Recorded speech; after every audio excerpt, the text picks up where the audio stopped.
You ask Tiger to solve. This deals with linear equations with one unknown. The final result is x equals 76. Let's solve it step by step. Group all x terms on the left side of the equation. Subtract 2x from both sides. Group like terms. Simplify the arithmetic.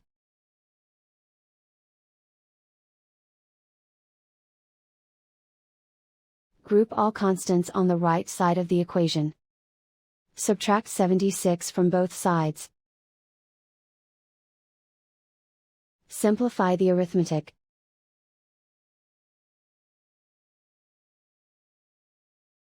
Convert the x into a positive number. Multiply both sides by -1. Remove the ones. Simplify the arithmetic.